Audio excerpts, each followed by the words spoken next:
Good evening and welcome to Taking Stock. We are this evening in broad daylight at a Kauai store, one of about 160 in South Africa, in Kloof Street in Cape Town. 3-4 years ago, Dean Kowarski and his Real Foods business bought Kauai, which was started up by 3 Californians in South Africa, and it was all a little bit garish and a little bit Mauritius 1985 in terms of its decor.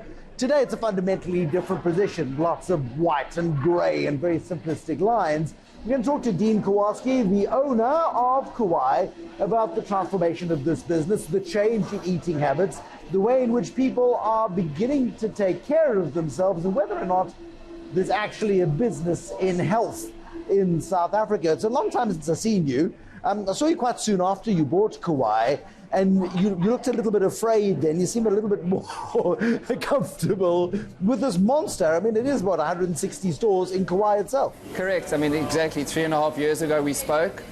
We had bold plans. I think you were a little bit skeptical on whether we could execute on them, or whether the industry, the space, the health food space had enough scale, or people that were embracing it. I mean, I was skeptical. You were frightened.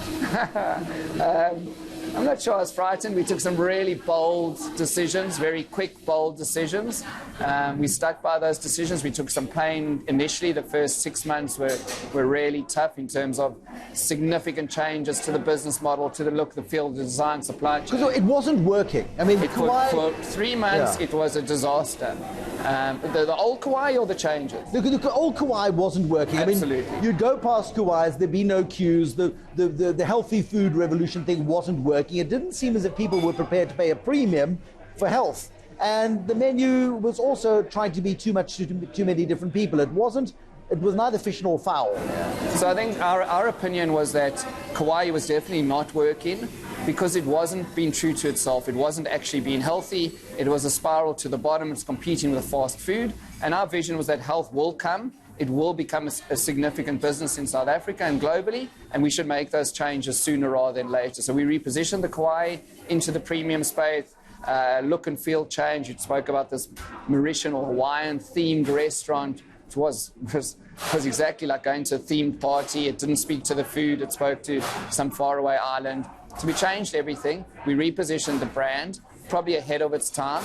We had some issues for the first 3 to 6 months with customers' prices going up.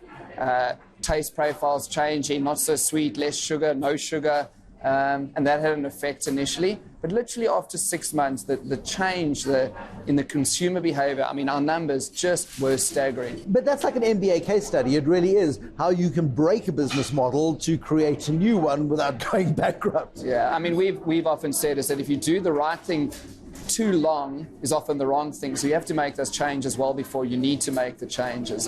And that's exactly what we did. We took an absolute broom. We cleaned the closet totally.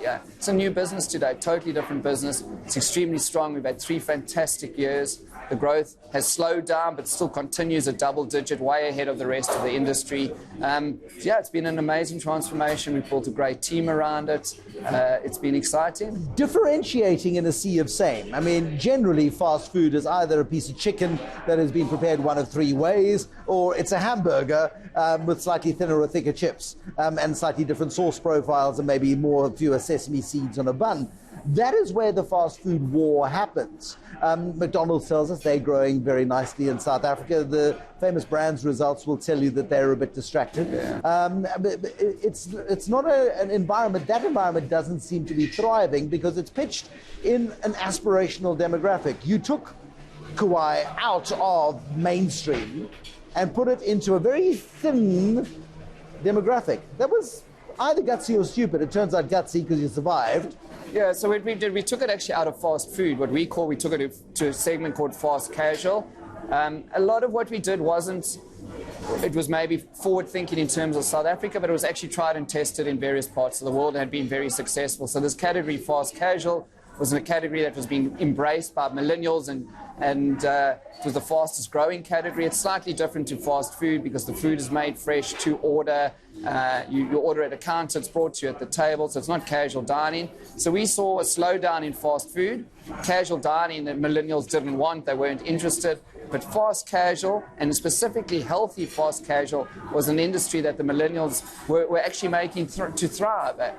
So you speak about millennials, they've killed off a whole lot of industries, from department stores to, say, cable TV or traditional TV, and they've moved to streaming. So there's the power to kill businesses or industries, and they also have the power to make industries thrive. And one of the industries they've made absolutely thrive is fast casual, and particularly healthy natural foods in fast casual. I mean, where, for example, the beer industry, and I mean, you don't strike me as a beer drinker, but the beer industry globally, consumption peaked in 2007, and it's been in gradual decline.